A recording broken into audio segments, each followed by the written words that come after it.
Now, I want to share a story with you, and this is actually an article that I wrote over the weekend called All Wars Are Bankers' Wars. And I went in, I did a lot of research. It's posted to the front page of whatreallyhappened.com. I understand it's already gone viral. It's being reposted around the web.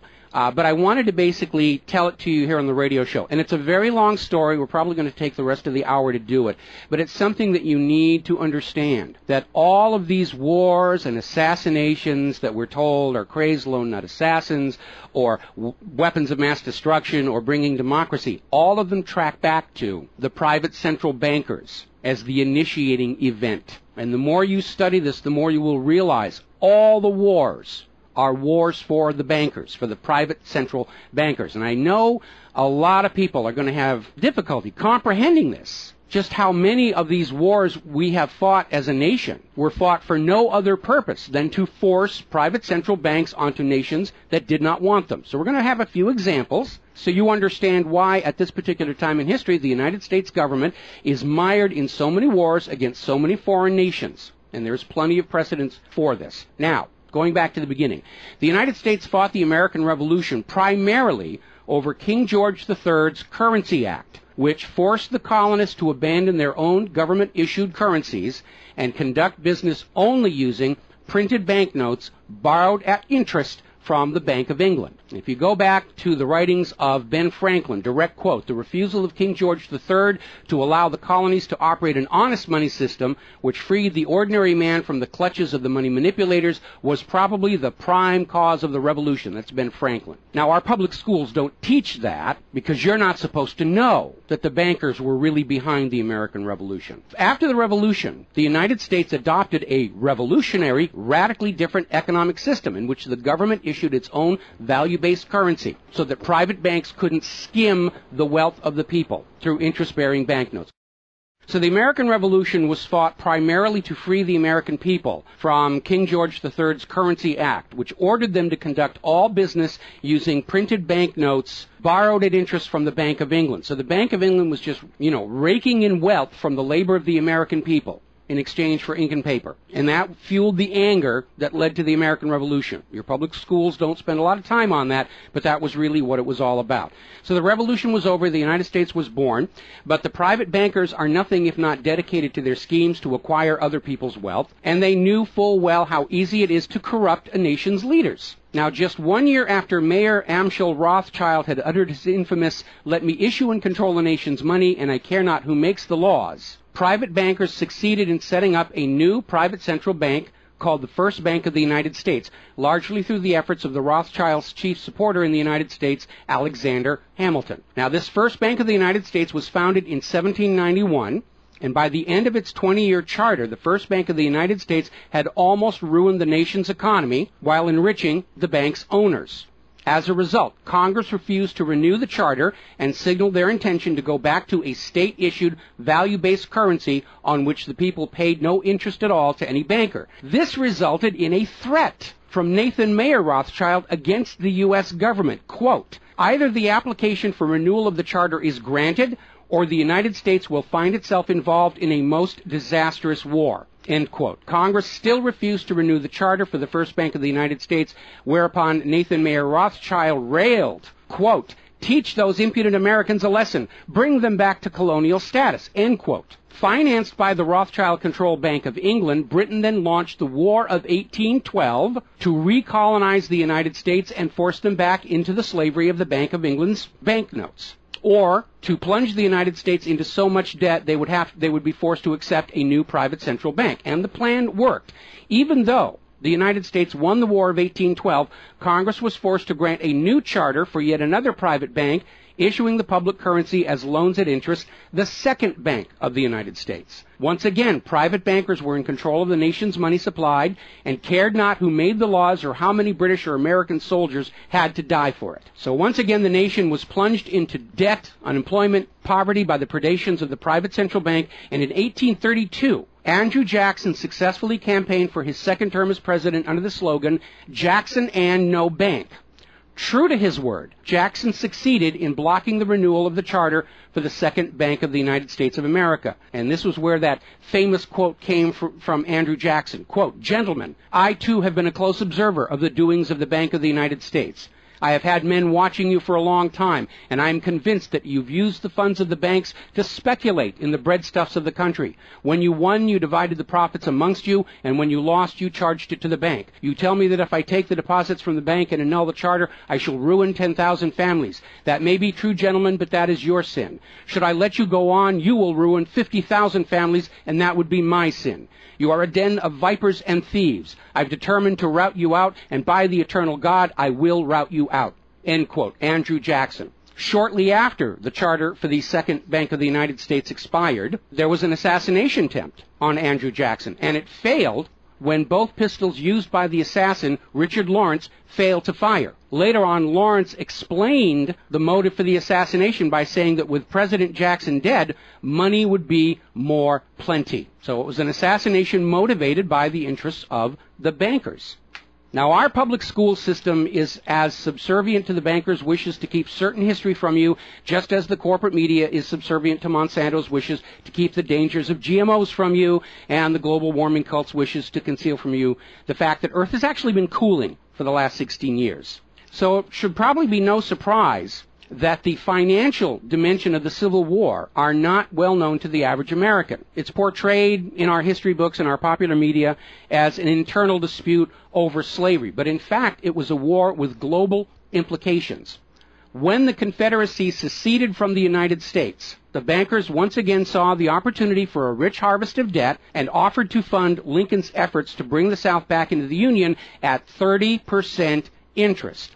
Lincoln remarked that he would not free the black man by enslaving the white man to the bankers, and using his authority as president, issued a new government currency, the greenback. This was a direct threat to the wealth and power of the central bankers, who quickly responded. This is a quote from the London Times following Lincoln's issuance of the greenbacks. Quote, "If this mischievous financial policy, which has its origin in North America, shall become indurated down to a fixture, then that government will furnish its own money without cost.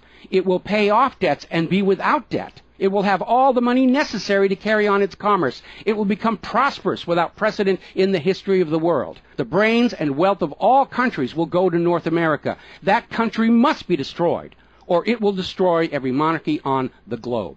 So, goaded by the private bankers, much of Europe supported the Confederacy against the Union, with the expectation that victory over Lincoln would mean the end of the greenback. France and Britain seriously considered an outright invasion on the United States in support of the Confederacy, but they were held at bay by Russia. A little bit of history most Americans don't understand. Russia came to the aid of Lincoln's Union during this crisis. Now, at that time, Russia had just ended their serfdom system, and they had a state central bank similar to the system the United States had been founded on. Now, free of European intervention, the Union won the war, and Lincoln announced his intention to go on issuing the greenbacks. Following Lincoln's assassination, the greenbacks were pulled from circulation, and the American people forced to go back to an economy based on banknotes borrowed at interest from the private bankers.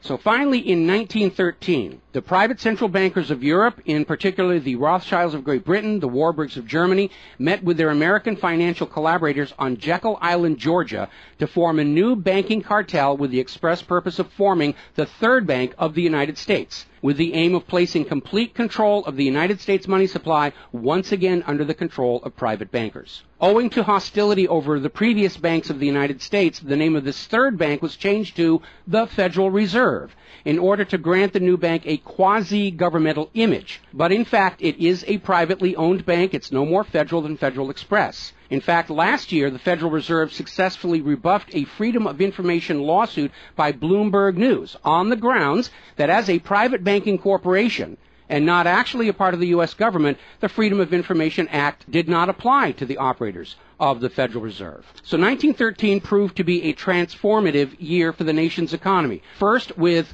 Congress' passage of the 16th Income Tax Amendment and the false claim it had been ratified. Here's another direct quote. "I think if you were to go back and try and find and review the ratification for the 16th Amendment, which was the internal revenue, the income tax, I think if you went back and examined that carefully, you would find that a sufficient number of states never ratified that amendment," end quote. That's U.S. District Court Judge James C. Fox in Sullivan versus United States, 2003. Later that same year, 1913, and apparently unwilling to risk another questionable amendment, Congress passed the Federal Reserve Act over the Christmas holiday in 1913, while members of Congress opposed to the measure were at home. This was a very underhanded deal, as the Constitution explicitly vests Congress with the authority to issue the public currency, does not authorize its delegation, and thus would have required a new amendment to transfer that authority to a private bank. But pass it, Congress did, and President Woodrow Wilson signed it as he promised the bankers he would in exchange for generous campaign contributions. Now, President Wilson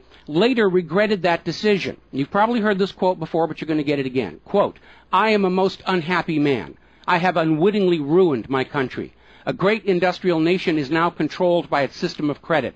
We are no longer a government by free opinion, no longer a government by conviction and the vote of the majority, but a government by the opinion and duress of a small group of dominant men." That was Woodrow Wilson writing in 1919. Now, 1 year after the passage of the Federal Reserve Act, World War I started, and it is important to remember that prior to the creation of the Federal Reserve, there was no such thing as a world war. Now, World War I actually started between Austria, Hungary, and Serbia, but quickly shifted to focus on Germany. Why Germany? They didn't start the war. Why was Germany the villain in World War I?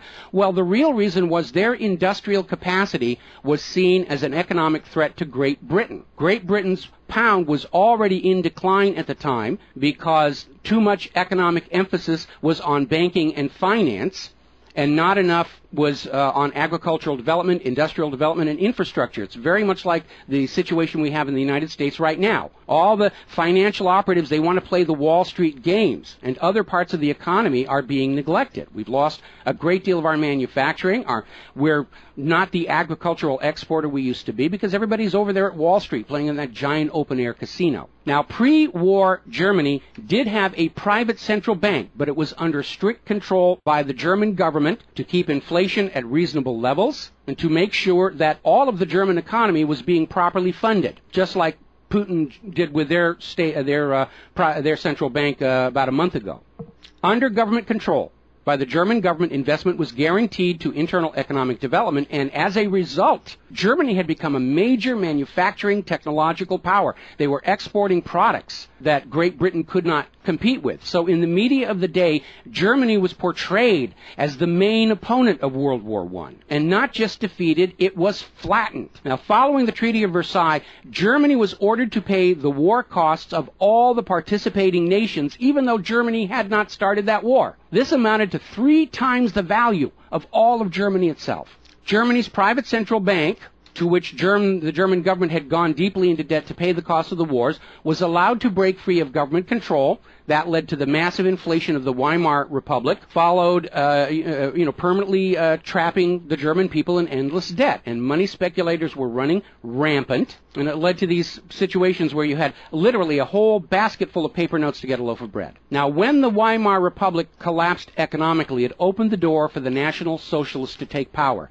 Their first financial move was to issue their own state currency, which was not borrowed from private central banks. It was based on a unit of value, not a unit of debt. Freed from having to pay interest on the money in circulation, Germany blossomed and quickly began to rebuild its industry. It was an amazing transformation to see. The media called it the German miracle. Time magazine lionized Hitler for the amazing improvement of life for the German people and the explosion of German industry, and they even named him Time magazine's Man of the Year in 1938. And then once again, Germany's prosperity and freedom from a private central bank loaning the public currency at interest became a threat to other nations and other powers. I have a couple of quotes here from Winston Churchill that tells you what was really going through the minds of Europe in the years leading up to World War II. Quote, "Should Germany merchandise again," which means do business, "should Germany merchandise again in the next 50 years, we have led this war, World War I, in vain." That was Winston Churchill writing in the Times in 1919. Another quote,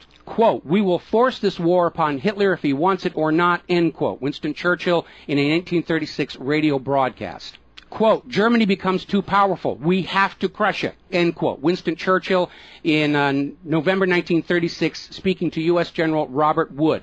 Quote, "This war is an English war, and its goal is the destruction of Germany." Winston Churchill, autumn 1939 broadcast. So it was all about economics and profitability. Now, Germany's state-issued value-based currency was also a direct threat to the wealth and power of the private central banks around the world.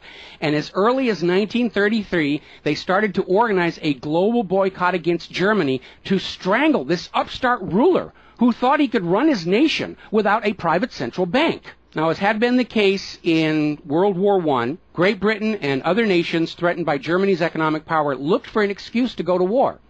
And as public anger in Germany grew over the boycott, Hitler foolishly gave them that excuse. Years later, in a spirit of candor, the real reasons for the war were made clear. Quote, "The war wasn't only about abolishing fascism, but to conquer sales markets.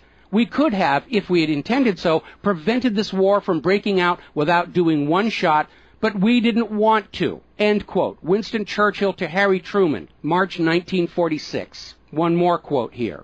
Quote, "Germany's unforgivable crime before World War II was its attempt to loosen its economy out of the world trade system and to build up an independent exchange system from which the world finance couldn't profit anymore. We butchered the wrong pig." End quote. Winston Churchill writing in his book, The Second World War.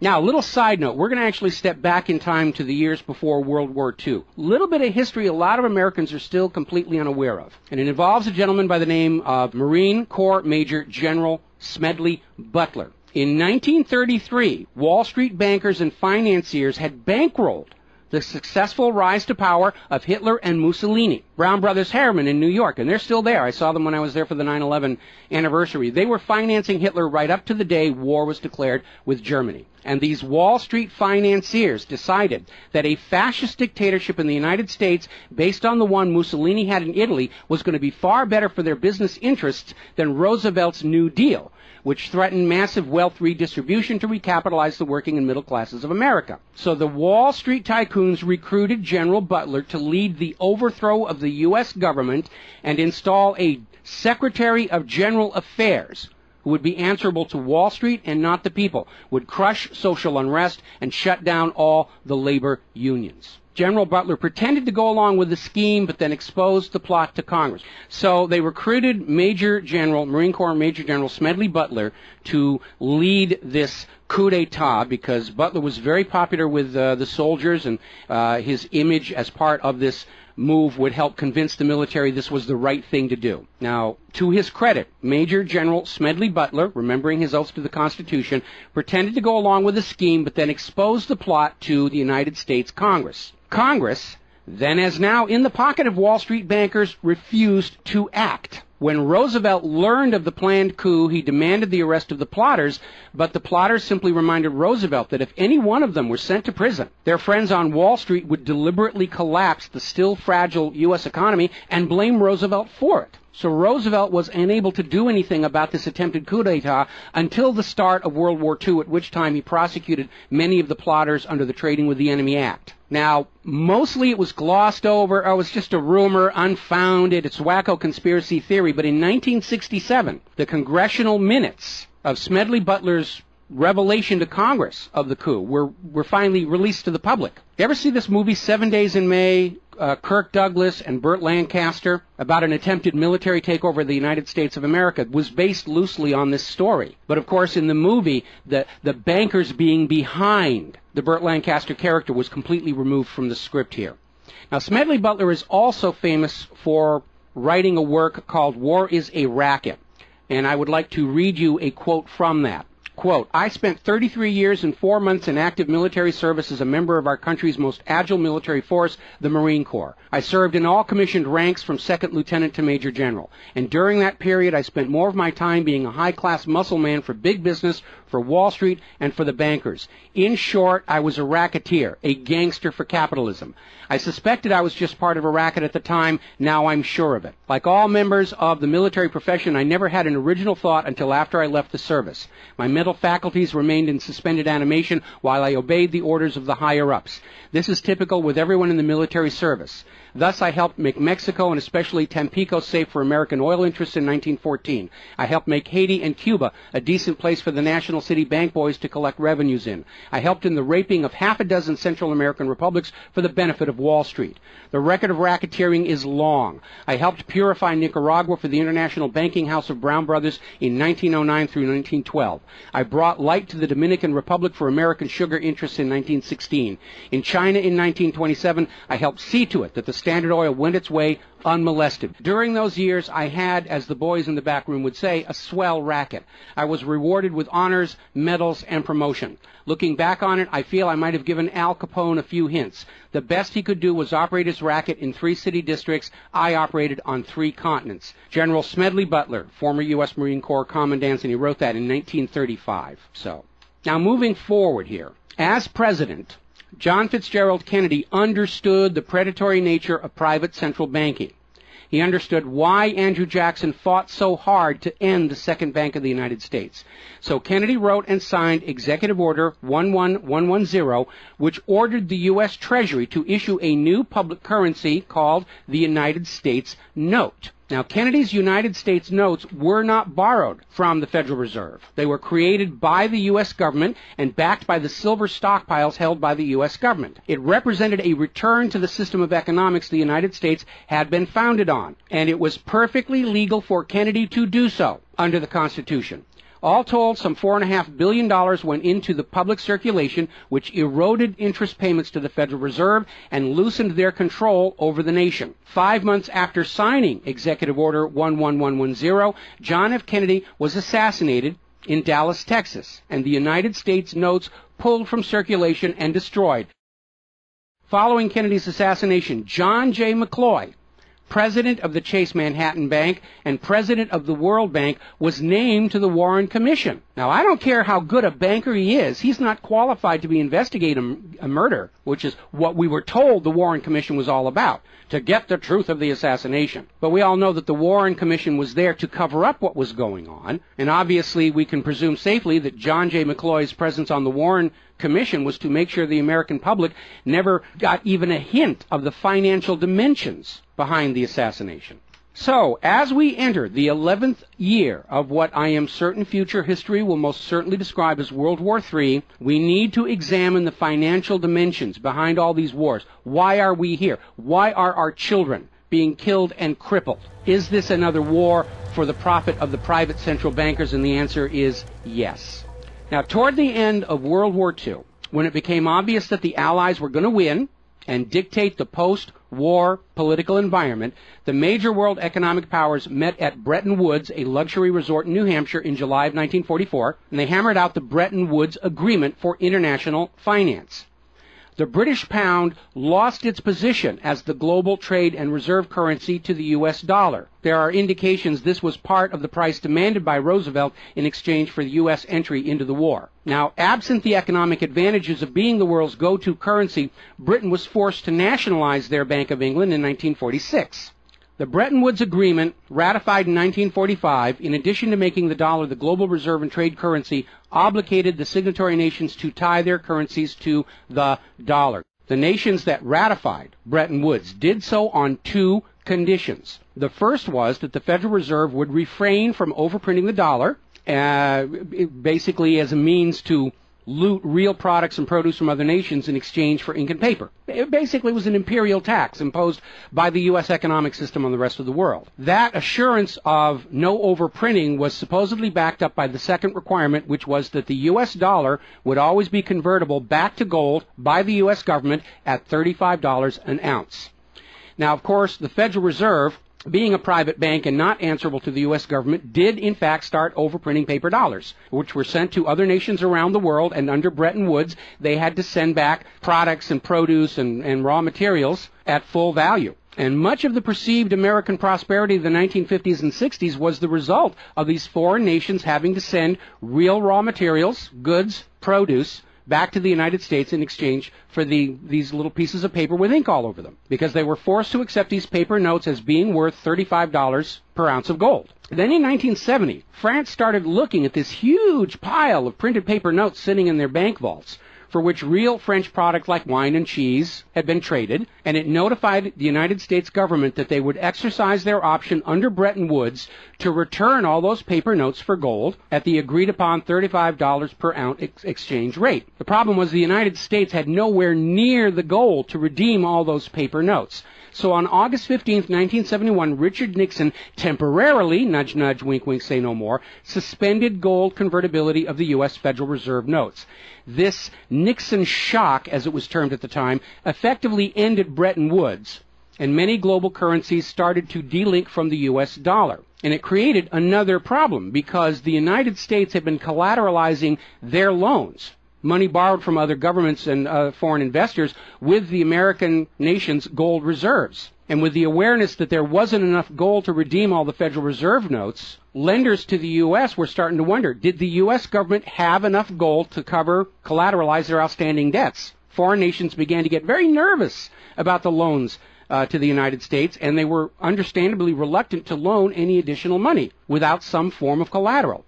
So what Richard Nixon did is he founded the environmental movement with the EPA and its various programs like wilderness zones and roadless areas and heritage rivers, wetlands, and all these other little different programs, which all took vast areas of public lands and made them off limits to the American people, who are technically the owner of all those lands. But Nixon had no concern for the environment, and the real purpose of this land grab, under the guise of the environment, was to pledge those pristine lands and their vast mineral resources as collateral on the outstanding national debt. The multitude of all these different programs was simply to conceal the scale of the land grab and collateralization of the American people's heritage. And it actually today covers almost 25% of the entire nation, is now locked up by these EPA programs and pledged as collateral on government borrowing. Now, with open lands, available lands for collateralization already in short supply, the U.S. government embarked on a new program to shore up sagging international demand for the dollar.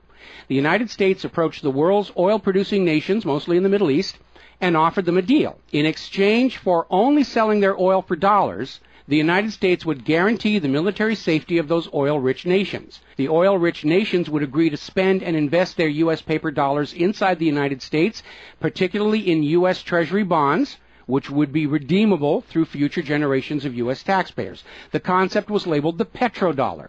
In effect, the United States, no longer able to back the dollar with gold, was now backing it with oil, other people's oil. And that necessity to keep control over those oil nations to prop up the dollar has dominated America's foreign policy in the region ever since. But as America's manufacturing and agriculture has declined, the oil-producing nations faced a dilemma. Like France, they've got piles and piles of these paper notes and treasury bonds piling up in their vaults, and there really wasn't all that much except real estate they wanted to buy from the United States of America. Europe's cars and aircraft were superior and less costly. In more recent times, America's experiment with GMO food crops has led a lot of nations to simply avoid buying U.S. agricultural exports. Israel's constant belligerence against its neighbors has caused the oil-producing nations to wonder if the U.S. could actually keep their end of the petrodollar arrangement. So oil-producing nations started to talk of selling their oil for whatever currency the purchasers wanted to pay. Iraq, already somewhat hostile to the United States following Desert Storm, demanded the right to sell their oil for euros in 2000. In 2002, the United Nations agreed that Iraq had a right to sell their oil for euros under the Oil for Food program. 1 year later, 2003, the United States reinvaded Iraq, lynched Saddam Hussein, and placed Iraq's oil back on the world market, only available for U.S. dollars. Now, the clear U.S. policy shift following 9/11, away from at least attempting to appear to be an impartial broker of peace in the Mideast to one of unquestioned support for Israel's aggressions, only further eroded confidence in the petrodollar deal, and even more oil-producing nations started openly talking of trading their oil for other global currencies. So over in Libya, Muammar Gaddafi had instituted a state central bank and a value-based trade currency, the gold dinar. Gaddafi then announced that Libya's oil was for sale, but only for the gold dinar. Other African nations, seeing the rise of the gold dinar and the euro, even as the U.S. dollar continued its inflation-driven decline, flocked to the new Libyan currency for trade. This move had the potential to seriously undermine the global hegemony of the dollar. French President Nicolas Sarkozy reportedly went so far as to call Libya a threat to the financial security of the world. So the United States invaded Libya under the guise of supporting a popular rebellion. They brutally murdered Gaddafi, apparently because the object lesson of Saddam's lynching had not been enough of a message, imposed a private central bank, and returned Libya's oil output to dollars only. The gold that was supposed to be made into the gold dinars, as of the last report I could find, unaccounted for. Now, according to General Wesley Clark, the master plan for the dollarification of the world's oil nations included 7 targets: Iraq, Syria, Lebanon, Libya, Somalia, Sudan, and Iran. Venezuela, which has started selling their oil to China for the yuan, seems to be a late addition. What is notable about those original 7 nations targeted by the U.S. is that none of them are members of the Bank of International Settlements. This is the private central banker's private central bank located in Switzerland. That meant that those 7 targeted nations were deciding for themselves how to run their nation's economies rather than submitting to the international private central bankers. Now, of course, the bankers' gun sights are on Iran, which dares to have a government central bank and sell their oil for whatever currency they choose. The war agenda for Iran is, as always, to force Iran's oil to be sold only for dollars and to force them to accept a privately owned central bank. Now, you have been raised by a public school system and a media that constantly assures you that the reasons for all these wars and assassinations are many and varied. We're bringing democracy to the conquered lands. We hear that a lot when actually the U.S. hasn't. The usual result of a U.S. overthrow is the imposition of a pro-business, pro-Wall Street, pro-U.S. dictatorship. Good example, the 1953 CIA overthrow of Iran's democratically elected government of Mohammad Mossadegh and the imposition of the Shah. Or the 1973 CIA overthrow of Chile's elected government of President Salvador Allende and the imposition of the dictator Augusto Pinochet. Another one of the excuses we'll get is we have to save the people from a cruel oppressor. That's the one they're using in Syria right now. Revenge for 9/11. That was a big one going into Iraq. And then later on, President Bush was caught on video saying, no, Iraq had nothing to do with 9/11. And behind all of them, that tired, worn-out, catch-all excuse for invasion, weapons of mass destruction. Assassinations are always passed off as crazed lone nuts to obscure the real agenda. And the real agenda of the bankers is very simple. It is enslavement of the people by creation of a false sense of obligation. Now, that obligation is false because the private central banking system by design creates more debt than money with which to pay the debt. There is no way out the way it's set up. It's impossible to escape as long as you're playing by their rules. And you need to understand, private central banking is not science. It is a religion. It's a set of arbitrary rules created to benefit the priesthood, meaning the bankers, and it is supported only because people believe this is the way it's supposed to be.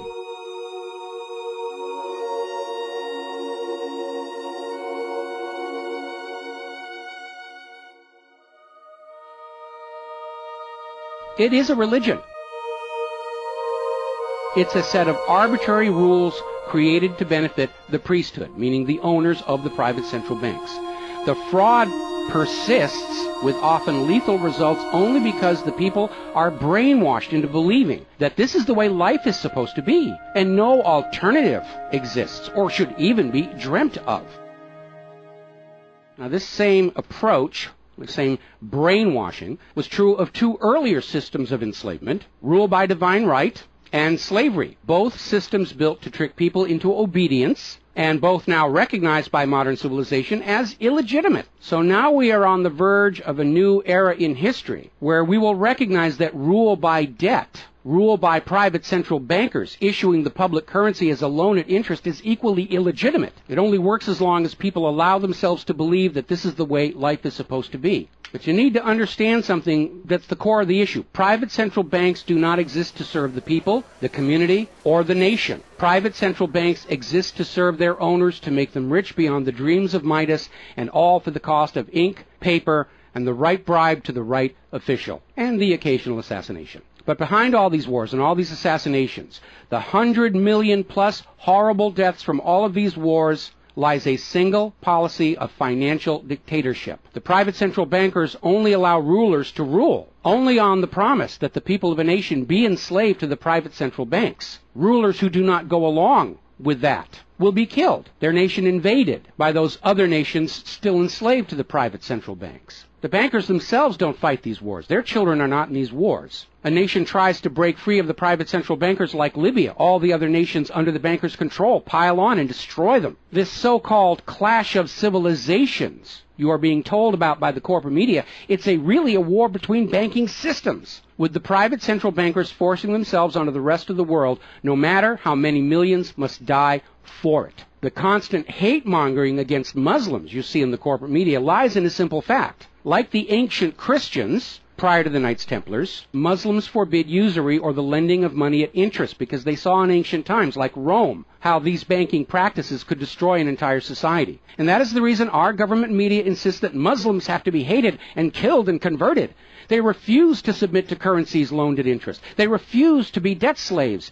That makes them a threat to the natural order of the world, the new world order of global fascist dictatorship. So, off to war your children must go to spill their blood for the money junkies' gold. We barely survived the last 2 world wars. Now we're going into the third one in the nuclear bioweapon age. That is very dangerous. We have to ask ourselves, are the private central bankers willing to risk incinerating the whole planet to feed their greed? Apparently so. You as parents, as siblings, as spouses, need to ask yourself, do you really want to see your loved ones in uniform, killed and crippled, all for a bank balance sheet? But the whole point of this article, the whole point of what I'm sharing with you today, and this is all history, you can go out and hunt it down for yourself. Behind all the flag waving, behind all the propaganda, behind the crazed lone nut assassins, weapons of mass destruction, all of the modern wars this nation have fought are wars by and for the private bankers,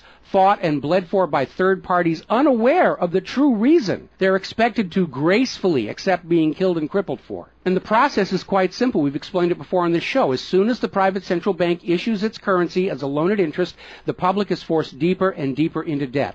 When the people are reluctant to borrow anymore, that's when the Keynesian economists demand the government borrow more to keep the pyramid scheme working. When both the people and the government refuse to borrow anymore, that is when the large wars get started, to plunge everyone even deeper to debt to pay for the war, and then after the war to borrow even more to rebuild. And when these horrible wars are over, the ordinary people have basically what they had before the war, except their graveyards are a lot larger, and everyone is in debt to the private bankers for the next century. That is why Brown Brothers Harriman in New York was funding the rise of Adolf Hitler, because war is the bankers' richest harvest.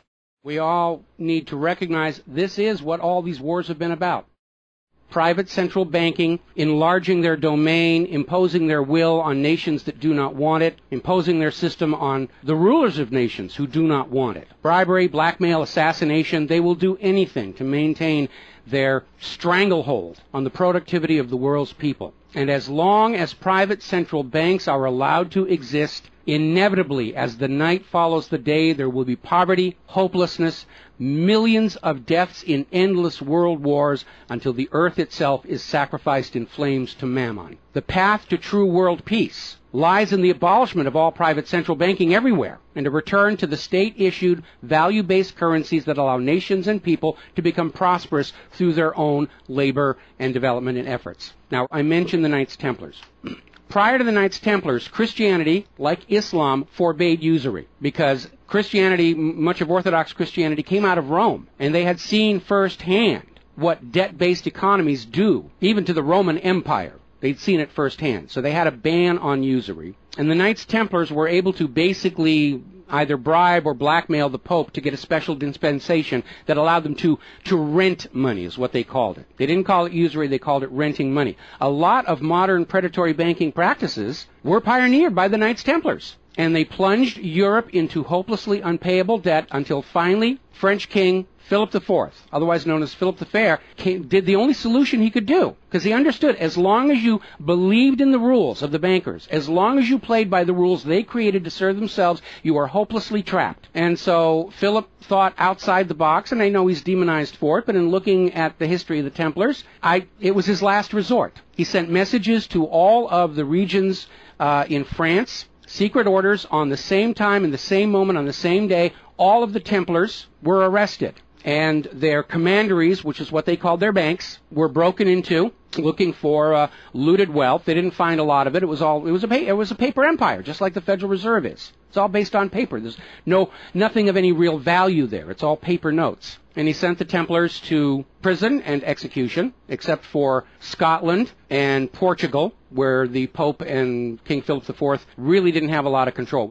I think that the governments of the world, looking at the situation, looking how close we are to seeing this current world conflict emerge into a full-blown global thermonuclear war, that maybe they need to start thinking about the wisdom of King Philip the Fair and say it's time to simply grab all these private central bankers all at the same time so they can't simply skedaddle from one nation to another and come back and try the same thing again, as they will inevitably do, because these people are addicts. They're hopelessly addicted to other people's money. It's why we call them money junkies. When we see somebody who's addicted to cocaine or methamphetamine or heroin, and we can easily see how they're destroying their home and community around them. Now we need to look at these money addicts and look at how they're destroying the entire world around them. And it's time for an intervention. It's time for us to become private central banking heretics, to stop believing that this is the way life is supposed to be, because it isn't. It isn't even the way the United States was actually started. And they're trying as hard. Look at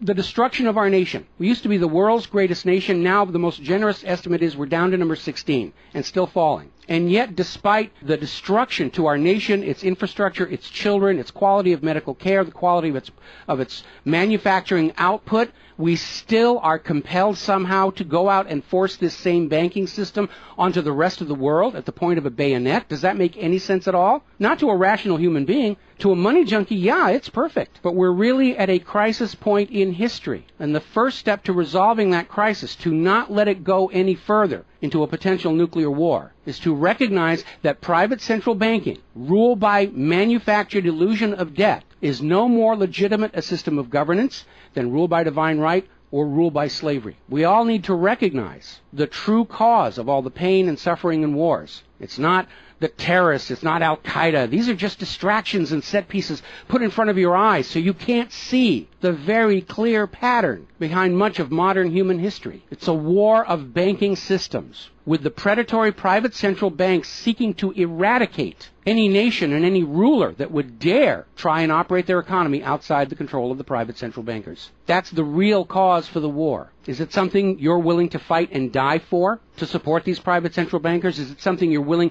to let your sons and daughters and brothers and sisters be blown to bloody bits for, so the money junkies can have their latest fix, just a little tiny bit more gold or a little larger number on the bottom of that brokerage statement, so they can have today's thrill, their fix of money that is bought with the blood of your children? I don't think so. But the time has come to point out what really is the cause of all causes behind all the wars and suffering that our planet is having to endure and our people are having to endure. The common enemy of all humankind are private central banks issuing the public currency as a loan at interest. And as history will show, they will do anything, up to and including global wars, to keep their lock on yours and your children's future economic well-being and productivity. We're not a free society. Media will tell us that we're free, but we're not free. We are slaves. Our slave chains are made of paper, and that paper is the Federal Reserve note. Too few of our leaders have tried to stand up to